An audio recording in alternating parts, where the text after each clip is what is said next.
আরে আরে, তোরা কোন দিকে যাচ্ছিস? আরে আমরা তো তোর কাছেই যাচ্ছিলাম, চল না কিছু খেলি।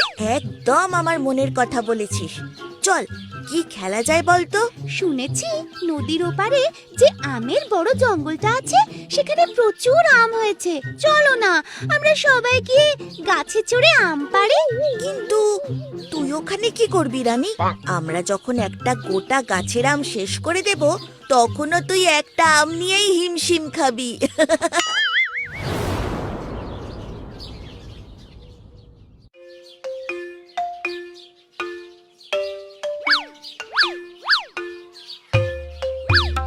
কৃষ, এবার তুমিও নেমে এসো। চলো সবাই মিলে আমগুলো খাই। আমি তো আর লোভ সামলাতে পারছি না। কৃষার বলাই চোখের নিমেষে প্রায় 20টা আম খেয়ে ফেলে, কিন্তু রানী তখনও 2টো আম শেষ করতেই হিমশিম খেয়ে যায়। কি রে রানী, তুই এইটুকুতেই হাঁপিয়ে গেলি? তুই আমার সাথে কি প্রতিযোগিতা করবি বলতো? বলাই, রানী ধীরে সুস্থে খাক, আমরা ততক্ষণে পরের গাছটায় যাই খালি করার জন্য। হ্যাঁ,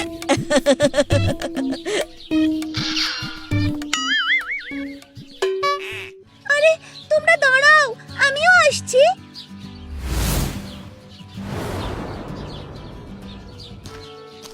লাল রঙের আম, বাহ কি সুন্দর দেখতে। এই আমটা আমি নিশ্চয়ই খাবো। বলাই আর কৃষ যদি আগে আগে না যেত তাহলে ওদেরও ভাগ দিতাম, কিন্তু ওরা পচা। ওরা আমায় ফেলে এগিয়ে গেছে, তাই এই আমটা আমি একাই খাবো।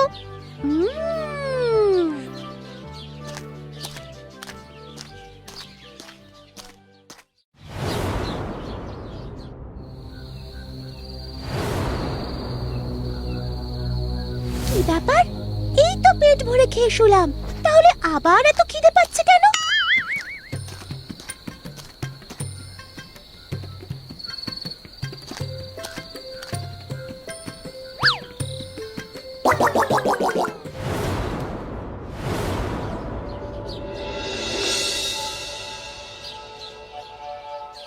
কালকে আম খেয়ে কিন্তু মজা হয়েছিল, কি বলিস? হ্যাঁ চল, আজকে আবার হয়ে যাক। হ্যাঁ, আবার প্রতিযোগিতা হোক। আমার কিন্তু খুব খিদে পেয়েছে। খাস তো এই 2টো আম, তার আবার খিদে পেয়েছে। আরে শুধু খিদে নয়, আমার প্রচন্ড সাংঘাতিক খিদে পেয়েছে। চল তাহলে শুরু করা যাক।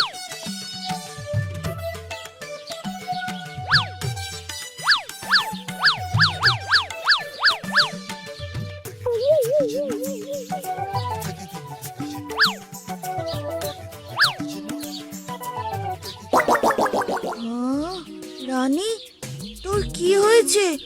তুই গাছের ডালপাতা কেন খাচ্ছিস? তোমাদের বোঝাতে পারবো না, আমার কি প্রচন্ড খিদে পাচ্ছে। যতই খাচ্ছি খিদে কমছে না। কৃষ, রানীকে কি ভূতে ভর করলো নাকি রে? আমি তো কিছুই বুঝতে পারছি না। রানী, তুই কি কিছু উল্টোপাল্টা খেয়েছিস? না না, শুধু কালকে ওই লাল রঙের আমটা খাওয়ার পর থেকেই আমার এরকম অস্বাভাবিক খিদে পাচ্ছে। লাল রঙের আম? সেটা আবার কি? গল্প বলছিস না তো? না না, এই দেখো।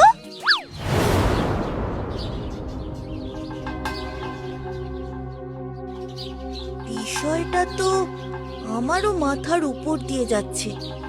চল, আমরা গিয়ে বৈদ্যমশাইয়ের সঙ্গে দেখা করি। কিন্তু আমার প্রচন্ড খিদে পাচ্ছে, সেটার কি হবে? কি খাবো আমি? গাছের সব আম তো শেষ হয়ে গেছে। এবার তুই সরাসরি ওষুধ খাবি, আর কিচ্ছু খাবি না। চল আমাদের সঙ্গে।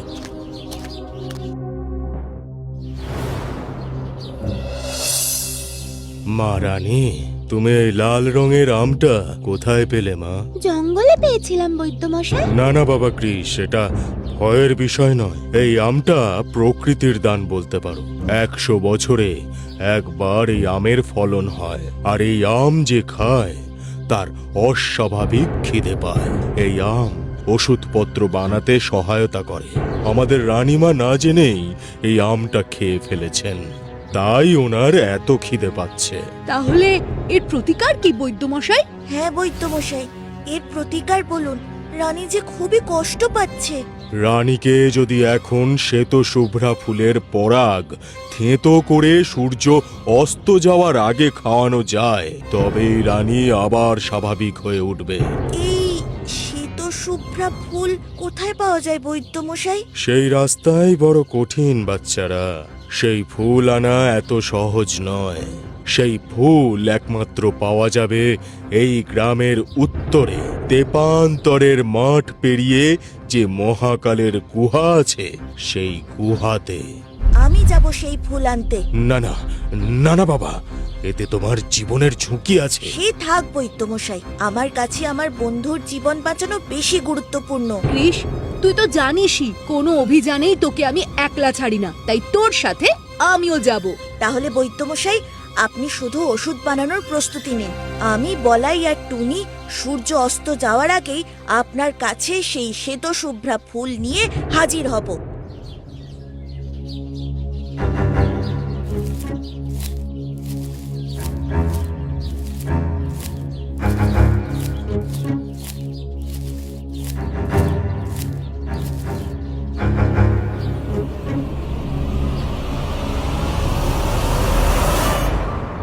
ওই গুহায় ঢোকার তো কোনো রাস্তা নেই, তাহলে আমরা ওই ফুল পাবো কোথায়? আমার যতদূর মনে হয় রাস্তা গুহার মধ্যে নয়, গুহার উপর দিয়ে আছে।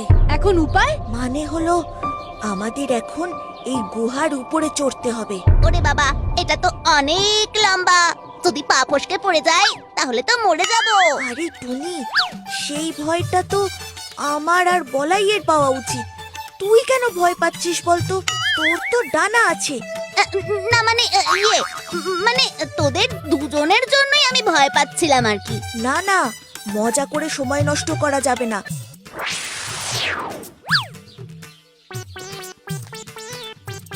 জয় শ্রীকৃষ্ণ।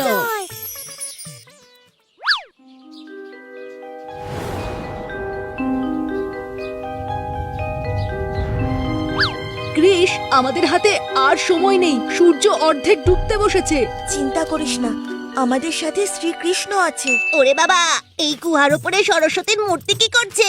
আরে বাবা, তুমি এখন সরস্বতীর মূর্তি নিয়ে ভাবলে হবে?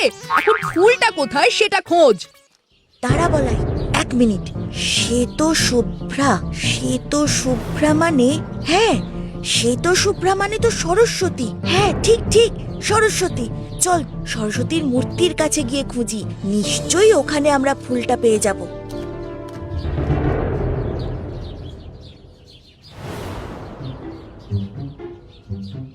পেয়েছি পেয়েছি পেয়েছি।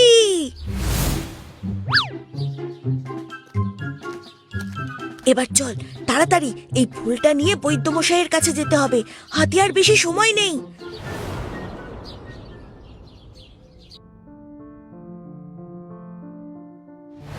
মনে থাকে যেন, এরপর থেকে কখনো কিছু অচেনা জিনিস এভাবে খেয়ে ফেলো না, পরে কিন্তু বিপদ আরো বড় হতে পারে। হ্যাঁ বৈদ্যমশাই, সে আর বলতে। আমি এই কান মলছি, নাক মলছি, আমার খুব শিক্ষা হয়েছে। এই ভুল আমি আর কোনো দিন করব না। কৃষ, সত্যি তোমার সাহসের কোনো তুলনা হয় না। ওই রকম একটা দুর্গম রাস্তা দিয়ে গিয়ে ফুলের পরাগ আনার কথা আমি তোমার বয়সে ভাবতেও পারতাম না, আর তুমি সেটা বাস্তবে করে দেখিয়েছো। সত্যি কৃষ আর বলাই, তোমাদের দুজনের সাহসকে আমি কুর্নিশ জানাই। হ্যাঁ বৈদ্যমশাই, সত্যি আমি ওই রাস্তা কখনোই পার করতে পারতাম না যদি কৃষ আমার সাথে না থাকতো। সত্যি আমাদের কৃষের সাহসের কোনো জবাব নেই। আমার আর মিছে কতই বা প্রশংসা করবে। আমি যা করেছি সেটা বন্ধু হিসেবে আমার দায়িত্ব পালন করেছি মাত্র।